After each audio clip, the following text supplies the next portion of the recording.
Hello everyone, a very good morning to all. So आज का दिन बहुत अच्छा है क्योंकि आज डॉक्टर्स डे है। तो आप सभी मेरे व्यूअर्स के लिए और सभी के लिए happy doctors day to all of you.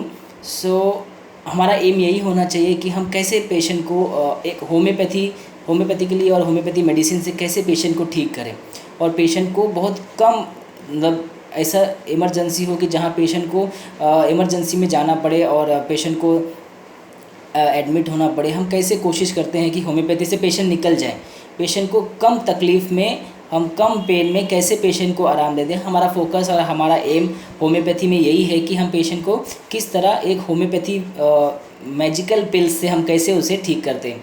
सो आज के लिए ही मैंने ये केस मैं डिस्कस करूँगा आपके लिए। ये केस एक छोटे से बच्चे का है, मेरे ख्याल से इन्फेंट का केस है। ये 1.5 महीने का अभी ये बच्चा है। एंड शायद मेरा यूट्यूब चैनल देख के उन्होंने किसी डॉक्टर्स ने उनको मेरे बारे में बताया था। एंड उन्होंने मुझे कॉल किया कि सर मेरा ये 1.5 महीने का, अभी 1.5 महीने का ही बच्चा है अभी जस्ट।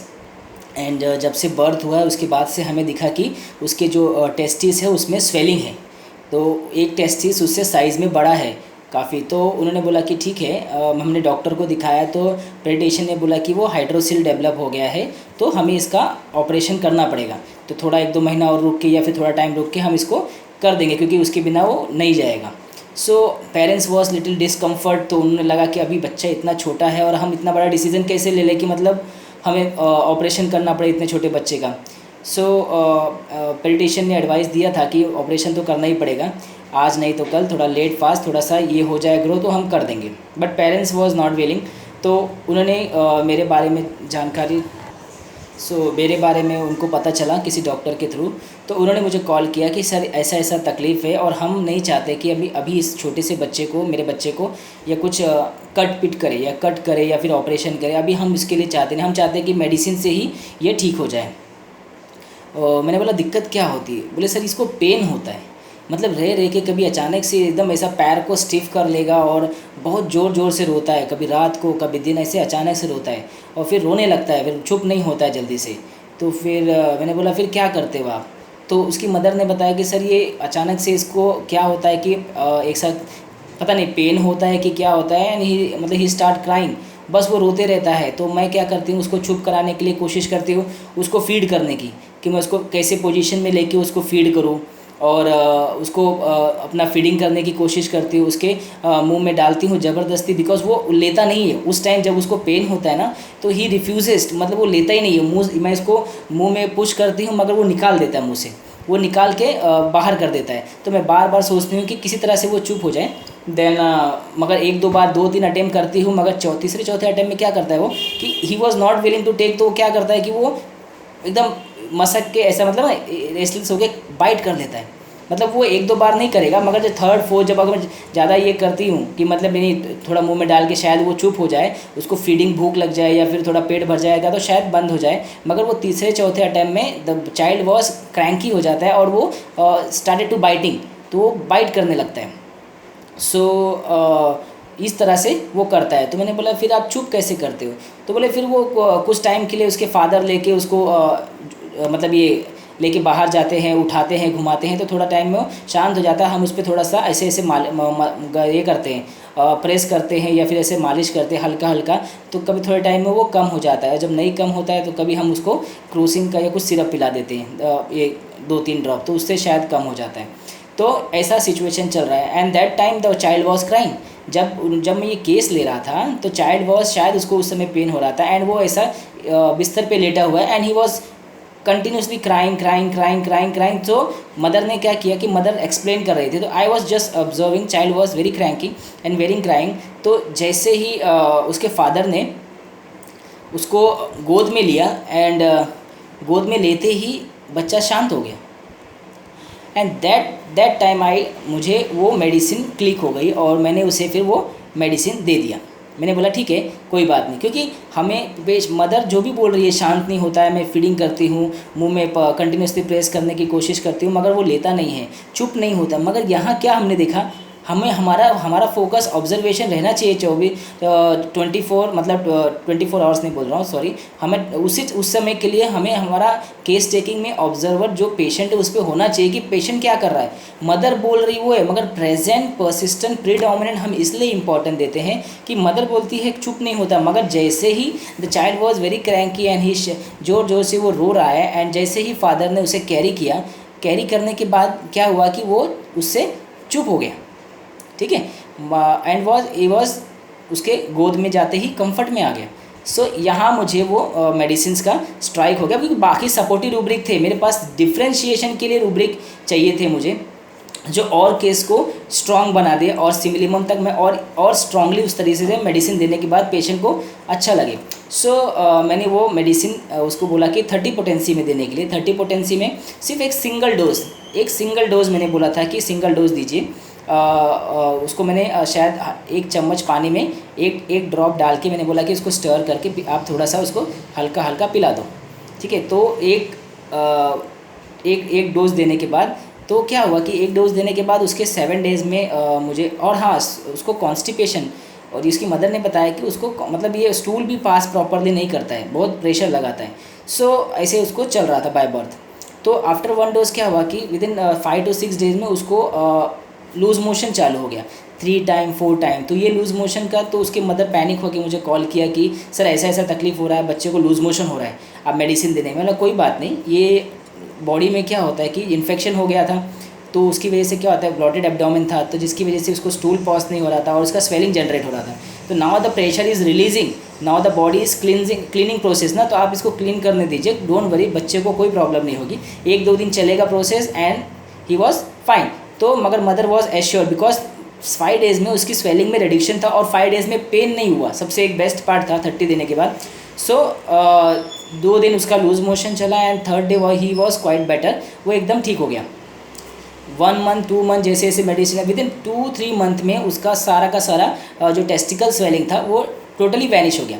सिर्फ 30 single dose, no repetition required. उसके बीच में उसको कोई पेन नहीं हुआ, तब से जब से डोज देने के बाद उसको पेन नहीं हुआ। सो इस केस में मैंने उसे 30 दिया था। अब आप देखिए एनालिसिस पार्ट पे हम जाएंगे, हम स्टेप बाय स्टेप जाएंगे ना, तो आपको रूब्रिक्स पे रूब्रिक्स समझेगा कि मैंने ये रूब्रिक्स क्यों अप्लाई किया।